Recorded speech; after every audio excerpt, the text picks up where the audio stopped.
मन को काबू में करने से पहले उसको जानना होगा। चंचल मन को दुनियादारी से खींचकर उसे एक प्रकार से स्थिर करके रखना होगा। बार बार ऐसा करना होगा।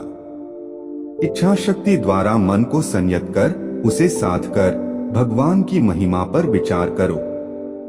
मन को काबू में करने का सबसे सीधा उपाय है चुप लगाकर बैठना।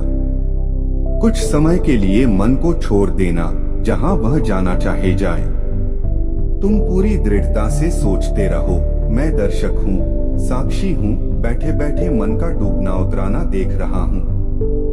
मैं मन नहीं हूँ। इसके बाद अपने मन को देखो। सोचो, मन से तुम बिल्कुल अलग हो। खुद को भगवान के साथ एकाकार रूप में सोचो। किसी निर्जीव वस्तु या मन के साथ खुद को एकाकार न कर डालो। कल्पना करो, मन मानो तुम्हारे सामने फैली एक शांत झील है। जो विचार मन में उठकर धुंधला रहे हैं, वो जैसे झील में बुलबुले उठ रहे हैं और सतह पर आकर विलीन हो रहे हैं। विचारों को नियंत्रित करने की कोई कोशिश मत करो। कल्पना की आंख से उन्हें बस दर्शक की तरह देखते जाओ, किस तरह वह बहा चला जा रहा है।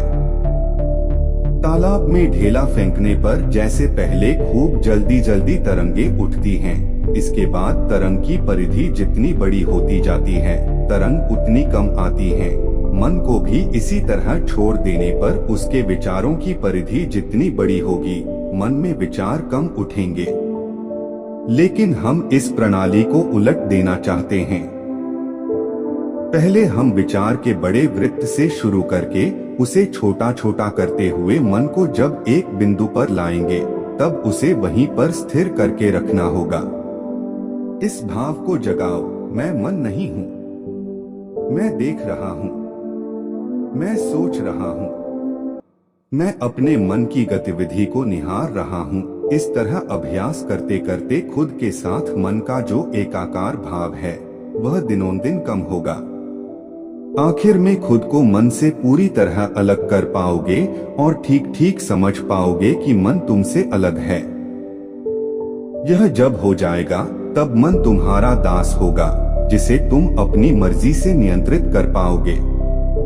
योगी होने का पहला पड़ाव है अपनी इंद्रियों से परे जाना, और जब मन पर विजय हासिल हो जाए, तो समझो कि साधक सर्वोच्च स्तर पर पहुंच गया है।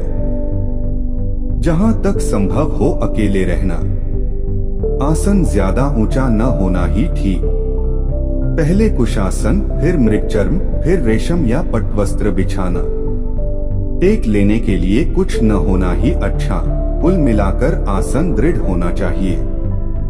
हर तरह के विचारों का त्याग कर मन को खाली कर डालो। जैसे ही कोई विचार मन में उठे, तुरंत ही उसे दूर कर देना। ऐसा करने के लिए हमें निर्जीव वस्तुओं और अपने शरीर से परे उठना होगा। दरअसल मनुष्य का पूरा जीवन ही इस अवस्था तक पहुंचने की एक अनवरत कोशिश है।